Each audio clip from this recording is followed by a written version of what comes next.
नमस्कार, आपके साथ मैं हूं विद्यानाथ झा। हैदराबाद में बीजेपी कार्यकारिणी की मीटिंग में दक्षिण भारत के राज्यों में बीजेपी का दायरा बढ़ाने पर मंथन हुआ। 2014 के बाद यह चौथी दफा था जब दिल्ली से बाहर बीजेपी कार्यकारिणी की मीटिंग हुई और इस बार हैदराबाद में बीजेपी के दिग्गज नेता जुटे और फोकस दक्षिण भारत के राज्यों पर ही रहा।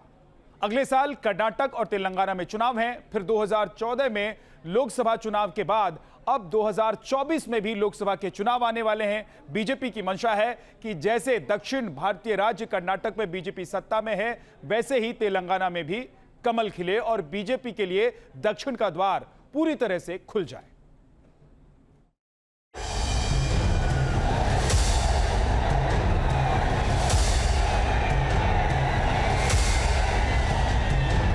जैसे पूरे तेलंगाना का स्नेह यहाँ इस मैदान में ही सिमट आया है। सुन लो ओवैसी, सुन लो केसीआर। केसीआर के मन में युवाओं का रोजगार का मतलब केटीआर का रोजगार है, आपका रोजगार नहीं है भाई। बीजेपी के लिए खुल रहा है दक्षिण का द्वार। समय आ गया है, तेलंगाना में भी कमल खिलना चाहिए, कमल खिलना चाहिए, कमल खिलना चाहिए। उत्तर में खूब खिला कमल, आई अब दक्षिण की बारी।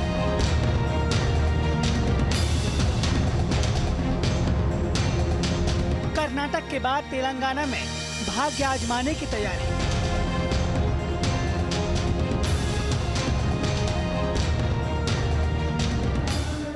पिछले कई फैसलों से बीजेपी ने पूरे देश को चौंका दिया है, जिससे साफ है कि विपक्ष की सोच जहां खत्म होती है, बीजेपी की रणनीति वहां से शुरू होती है। वैसे तो आने वाले वक्त में कई राज्यों में विधानसभा चुनाव होने हैं, लेकिन अपनी राष्ट्रीय कार्यकारिणी की बैठक के लिए बीजेपी ने तेलंगाना को चुनकर ये साफ संदेश दे दिया है कि कर्नाटक के बाद अब वो तेलंगाना में भगवा झंडा लहराने के लिए तैयार है। तो ये तय हो चुका है, अब बीजेपी दक्षिण को भगवा रंग से रंगने में कोई कसर नहीं छोड़ने वाली है। इसलिए तेलंगाना में बीजेपी राष्ट्रीय कार्यकारिणी की मीटिंग रखी गई और जिसमें बीजेपी के तमाम दिग्गज जमा हुए। बीजेपी अध्यक्ष जेपी नड्डा, गृह मंत्री अमित शाह, केंद्रीय मंत्री रविशंकर प्रसाद, केंद्रीय मंत्री स्मृति ईरानी, केंद्रीय मंत्री अनुराग ठाकुर, यूपी के सीएम योगी आदित्यनाथ, हरियाणा के सीएम मनोहर लाल खट्टर और एमपी के सीएम शिवराज सिंह चौहान। 19 बीजेपी शासित राज्यों के मुख्यमंत्री, कैबिनेट मंत्री और बीजेपी संगठन के पदाधिकारी सबके सब एक ही मकसद से इकट्ठा हुए थे कि अब की बार साउथ में भी कमल का हो दीदार। 2014 में केंद्र की सत्ता में आने के बाद ये चौथा मौका है जब बीजेपी ने दिल्ली से बाहर राष्ट्रीय कार्यकारिणी की बैठक की है। इससे पहले 2017 में बीजेपी ने अपने राष्ट्रीय कार्यकारिणी की बैठक ओडिशा में की थी। उसके बाद हैदराबाद को चुना है, जिससे साफ संदेश है कि अब दक्षिण में भी बीजेपी कमल खिलाने के लिए अपनी पूरी रणनीति के साथ तैयार है। और शायद यही वजह है कि कार्यकर्ताओं को संबोधित करते हुए प्रधानमंत्री नरेंद्र मोदी ने हैदराबाद को भाग्यनगर कहकर पुकारा। हैदराबाद में परेड ग्राउंड तक जाने वाले हर रास्ते को भगवा रंग से पाट दिया गया। बीजेपी का कमल ही कमल दिखने लगा और साथ में बीजेपी के सुपरस्टार नरेंद्र मोदी के अंदाज से साफ हो गया, अब बीजेपी रुकने वाली नहीं। तेलंगाना में भी बीजेपी का भाग्य उदय होने वाला है। मैं आपको विश्वास दिलाता हूं कि जब तेलंगाना में भाजपा की डबल इंजन सरकार बनेगी तो तेलंगाना के शहर, तेलंगाना के हर गांव विकास के लिए यहां और तेजी से काम होगा।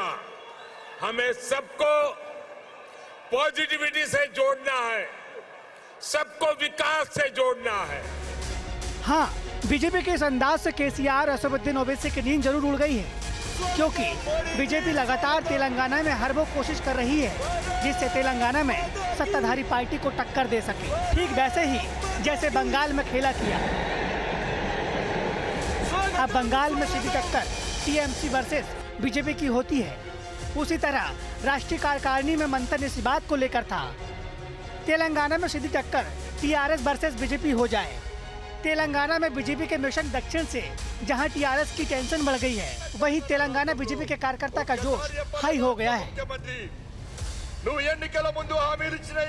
बीजेपी में बढ़ते कद और टीआरएस की बढ़ती टेंशन की वजह आपको समझाएं, उससे पहले कुछ तस्वीरें आपको दिखाते हैं जिसमें समझ आ जाएगा कि आखिर केसीआर के दिल में बीजेपी नेताओं के हैदराबाद में आने से क्यों हलचल मची है। मोदी मोदी की गूंज, गली गली में भगवा झंडा, नड्डा का सुपरहिट रोड शो, बीजेपी के तमाम बड़े नेता मौजूद, नेताओं का भाग्य लक्ष्मी मंदिर में जाना, नाम बदलने को बीजेपी की हुंकार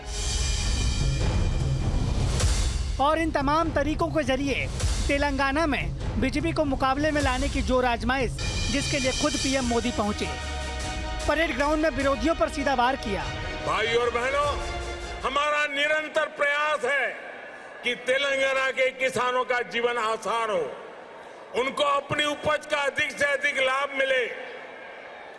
तेलंगाना में पानी से जुड़े लगभग 35,000 करोड़ रुपए से अधिक के 5 बड़े प्रोजेक्ट पर केंद्र सरकार काम कर रही है।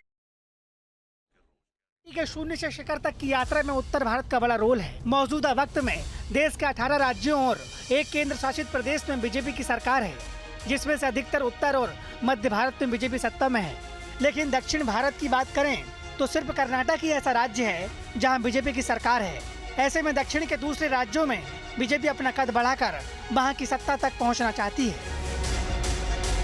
जिसमें बीजेपी ने 2024 में 100 सीटें जीतने का लक्ष्य रखा है, जिसमें बीजेपी के टारगेट पर कर्नाटक पहले नंबर पर और दूसरे नंबर पर है तेलंगाना। हालांकि बीजेपी का लक्ष्य कर्नाटक और तेलंगाना में अगले साल विधानसभा चुनाव पर भी है, इसलिए विधानसभा चुनाव की तैयारियों के साथ 2024 की भी तैयारी है। कर्नाटक में बीजेपी का अच्छा खासा जनाधार है, लेकिन अब तेलंगाना को साधने के लिए बड़ी प्लानिंग की जा रही है, जिससे तेलंगाना को दक्षिण का द्वार बनाया जाए और दक्षिण भारत में भगवा फहराया जाए। Team news nation.